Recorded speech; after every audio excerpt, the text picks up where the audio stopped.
What would you do if you saw a giant python wrapped around a silverback gorilla and only had a wooden stick in your hand? Snake gorilla. One ranger made that choice, and what happened next will leave you speechless. Backhand index pointing down, tell us in the comments. Would you risk it all to save a guardian of the wild? The late morning sun pressed golden light through the dense canopy of the acacia forest, dappled beams flickering over moss-covered roots and the red dust of worn game trails. Cicadas hummed their dry songs, and the air pulsed with the quiet harmony of life. Kofi stood still. The massive silverback gorilla loomed like a statue at the edge of the troop's foraging area. His once jet coat now showed streaks of silver from shoulder to spine. His thick fingers curled into fists, resting heavily on the forest floor. Each breath was a slow, measured rhythm, the breathing of a king who had ruled long and wisely. Behind him, the troop foraged in peace. Mothers cradled their young, while juveniles tumbled in the grass. Among them was Tiemu, the smallest, always the boldest, his eyes sharp, his movements restless. Tiemu tugged at vines, chased butterflies, and mimicked Kofi's chest beats when he thought no one watched.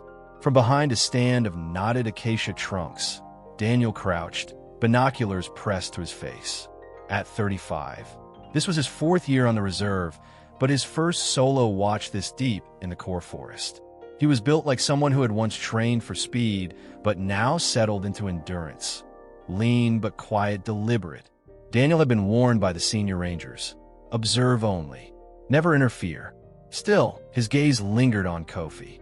The old silverback was legendary. A protector, a patriarch.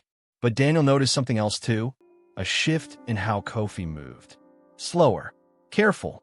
Like each step carried memory instead of momentum. He scribbled in his notebook. Kofi still holds the forest in his grip, but the weight of years rides his shoulders. And then, almost as an afterthought, he underlined, "Watch Tiemu," because deep in his bones, Daniel knew the forest rarely offered warnings twice. It began with a flicker of green. Tamu froza, a lime-colored lizard, no bigger than a leaf, darted over a root and disappeared into a curtain of hanging vines. Wide-eyed, the young gorilla scampered after it, silent as breath. He ducked low, weaving past dry leaves and thorn bushes into a thicket dark with ferns. The troop didn't notice. Not yet, but Kofi did. He lifted his heavy head, nostrils flaring. His deep-set eyes scanned the troop, the clearing, and then the absence hit him. Notamu. Just empty space where the little one had played. Kofi's body surged into motion. His gait was no longer slow. It was the purposeful walk of a warrior. Limbs stiff, chest forward, he moved toward the thicket where silence now replaced bird calls. From his post, Daniel frowned. The jungle had shifted. The usual chatter, monkeys, parakeets, rustling leaves, fell mute. Even the insects slowed. Through his binoculars, Daniel tracked Kofi's movement, then dropped them instinctively.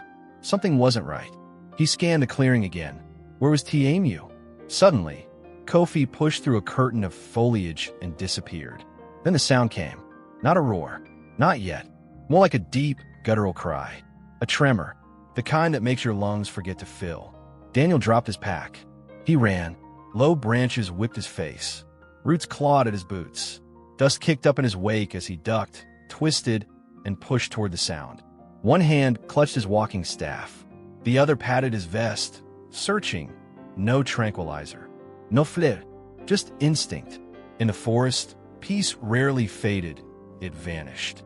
And when it did, it left only choices. Run or answer. Daniel chose to answer. Daniel burst through a wall of vines into a sunlit clearing and froze. At the center of the clearing lay Kofi.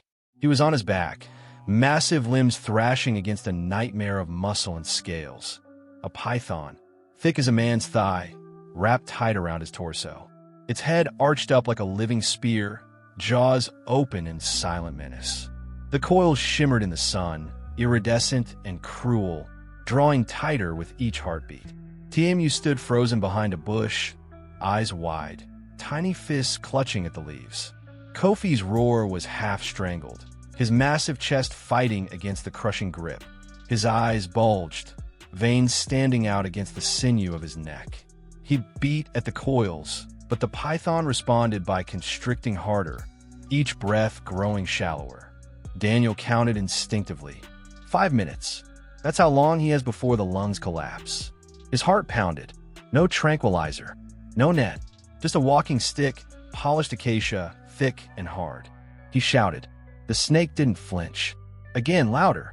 Still nothing. Daniel charged. He swung the staff in a wide arc, slamming it into the python's middle. A jolt traveled up his arms, solid hit. The snake hissed, but the coils held. Kofi wheezed, his arms trembling now, struggling to grip the snake's body. Daniel didn't hesitate. He drove the staff downward again, this time aiming for the serpent skull. The impact cracked like dry wood snapping. The python hissed louder, high-pitched, defensive.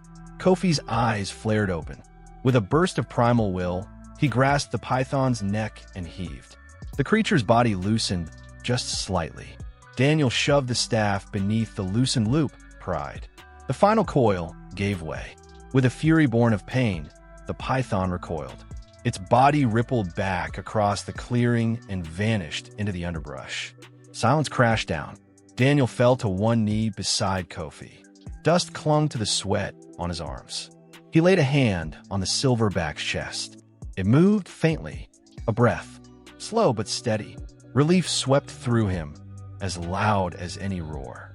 The clearing swam in golden light now, broken only by the labored rise and fall of Kofi's chest. Daniel crouched low, his hand resting lightly on the silverback's shoulder. There was no fear in the gorilla's eyes, only exhaustion. The fight had drained him, but his spirit held fast, like the last tree on a storm-torn plain. A rustle. TMU emerged cautiously. He chirped, soft and uncertain, inching closer until he touched Kofi's massive hand. The old gorilla shifted, head lifting barely off the ground. One by one, the others came. Branches parted as the troop returned, eyes wide, bodies tense. They formed a quiet circle around their fallen leader. Daniel reached for his radio. His voice cracked as he spoke. Ranger 12 to base. We need medical. Large primate injury. No sedative used. Manual extraction. Over. Static replied. Then, ET, 3 hours minimum. Copy. He stared at Kofi. 3 hours. Too long to wait and do nothing. Daniel moved to action.